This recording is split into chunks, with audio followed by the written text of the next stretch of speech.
for this episode, we are going to talk about the fact that we don't create abundance. Abundance is always present. We create limitations. And so I have a guest with me today, Angela Hummel, and we're going to talk about how we move to that abundance mindset. My name is Kim Nash, and welcome to Fill My Cup. Welcome to our fourth episode of Fill My Cup. Today we are filling our cups at the well at Christ Wesleyan Church in Milton, Pennsylvania. And our topic is abundance versus scarcity. So thank you for joining us. Our format's going to be a bit different from previous episodes. We have a guest with us, Angela Hummel from Angela Hummel Consulting. And we're going to have a chat about filling our cups. But before we dive into our conversation today, let's review from our previous episode. We discussed moving from a fixed mindset to a growth mindset. I hope you've spent the last few weeks being intentional and aware of your mindset. And when you find yourself in that fixed mindset, engaging in ways to move out of that, whether it's looking at the situation from a different perspective or connecting with others that have a growth mindset. So now on to our chat with Angela. Thank you, Angela, for agreeing to join with me today. Thanks for having me. Excited to be here. Yeah, I'm glad that you're here. So the reason that I asked Angela to join me for our topic on abundance versus scarcity is because she and I connected over our abundance mindsets. Angela's story is featured in chapter 10 of my book, Burn the Plow. Angela, I would love to start by sharing how we connected. And it was the summer of 2021, and I was working with a mutual colleague, Annabelle, here at Christ Wesleyan, on an HR seminar that we were going to do the fall of that year for the community. I knew of Angela because we had a common client, and we had common connections in the HR community. And so both Angela and I have our own consulting firms, businesses, and some of our services overlap and some are different. At that point in the summer of 2021, I just felt the nudge that I needed to reach out to you to see if you would be interested in partnering with me on this seminar. Since I never met you or I never spoke to you, I just wasn't really sure how you would respond. But I stepped out and I sent you an email and we connected. So Angela, tell me, when I contacted you, just what your thoughts were and your initial thoughts about that connection. Sure. If it would have happened a year or two before that, I don't know how I would have reacted. I think I might have been a little more resistant, but it was happening at just the perfect time for me because I was feeling a similar nudge to even connect with you and others and really move past that fixed mindset that I had and, Sure. you know, moving into that more open thinking and growth opportunity. So when you called me or connected, I was excited about the opportunity, about what could come. Mm-hmm. Great. Well, I am so glad that you, because it is scary when you step out, you don't know how that person's going to respond. And I am so glad that you accepted my call and accepted my challenge to work with me on the seminar. And we actually, for our audience, we just completed our third annual one. Yeah. So, and I remember in our conversation, we just had so much in common and we just really connected. We had similar professional stories. Right. We actually found out we attended the same church. Yes. We have multiple campuses, even though we're in different parts of the state. We Right. attended the same church. That was exciting. But as we continued to talk and get to know each other, your abundance mindset philosophy, which is also what I had in common, I knew that I had found a great partner. So tell me a little bit about, and I know it's in the book, but tell us a little bit about how you came to go to an abundance mindset. You know, I think it was always part of my training. I've been fortunate enough to have some training by the Franklin Covey Institute. Okay. So that, you know, many pieces of the same pie has always been part of what I've tried to live my life doing. But when I really entered into the entrepreneurial space of running my own business, I really found myself comparing myself to others, and I found other people comparing me to them. And I started to look at people as competitors. Right. And there was one moment, I was at the dinner table with my husband, and I kind of had an outer body experience where I felt like I was looking down at the conversation, and I found myself even using body language that was closed. And I thought, wait a minute here. I'm not practicing all of these great things that I know, which is I don't need to think of other people who are comparing themselves to me or me to them.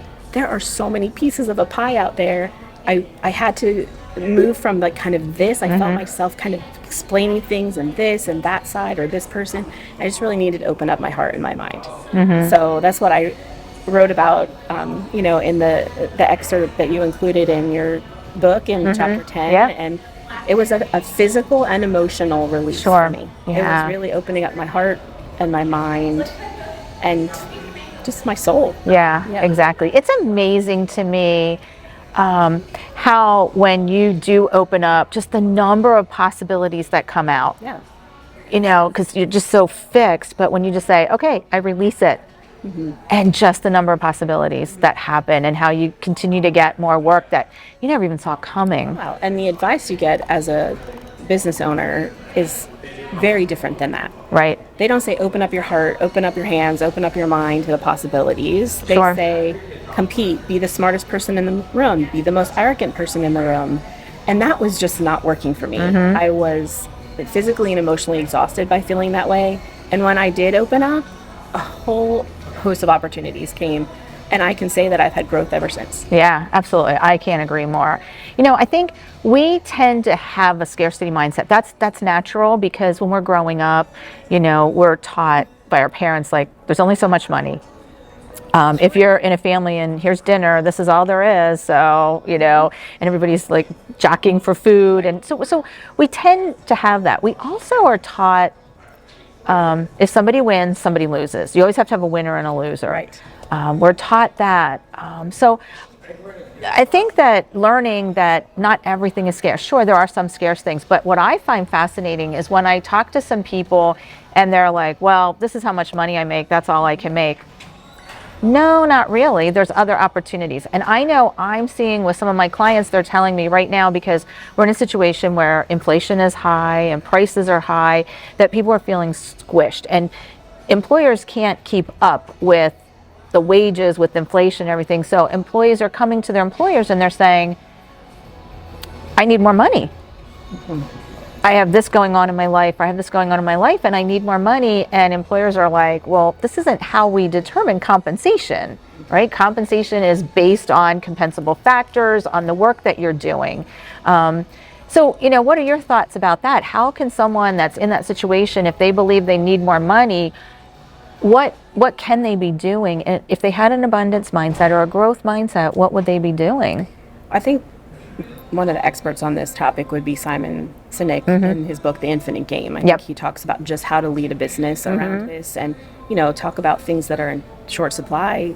Labor is in short supply. So we have a very changed workplace and a changed work ethic. I think there is a definite desire for people to move up in a company without necessarily doing all the prerequisite things that would require the equal compensation. So I think maybe that's eroded a little bit, or it's changing.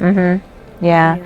I think, you know, for me, I think it was when I found times in my life where I may have needed more money, I looked for other revenue sources. You know, I didn't go to my employer and say, hey, I need more money. I looked for other revenue sources, and I would take on part-time jobs if I needed to. So I think, you know, we're seeing that, and just kind of talking about with our employees about the abundance mindset and what they can do, and here's opportunities for promotions, or here's what you can do to invest to get more money. But sometimes people are like, nope, just want more money, want the easy way out. The other thing that you mentioned that I think is very interesting is competition.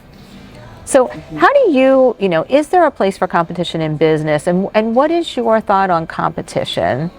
So I just think others make me better. So when I think about the times that I've felt compared, or even times that I've felt less than, I think women leaders talk about this a lot, right? I have really leaned into the opportunity to learn from others and know that not everyone is going to connect with me. Right. And I'm at a point where I can't keep up with the requests Sure. that are coming in. So this has all happened to me once I opened up my heart and my mind to this. Yeah. I changed my philosophy completely, and I think it's providential. I think there's a timing Sure. around this that's bigger than me. Yeah. When I was able to release some of that stress around comparing Yeah. myself. Yeah. So I think competition makes you only look better, you better.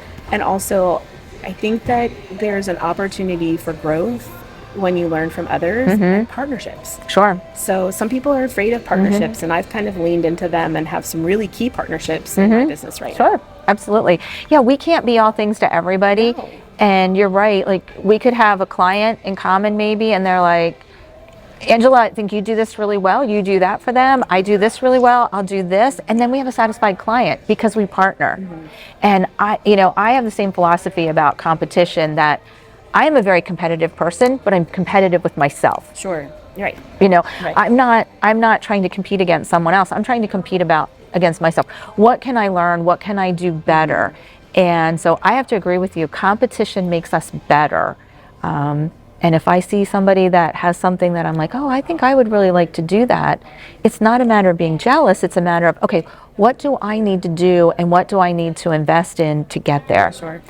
Yeah, go ahead. And it's a habit. That I can't say that I'm perfect at this. Sure. I'll find times when I'm still having that dinner conversation with my husband Sure. where I'm like this, and I'm like, no, this is a habit and a commitment to open up your mind to the possibilities Right. of what a partnership could bring or what a competitor could bring. And I think that's just Sure.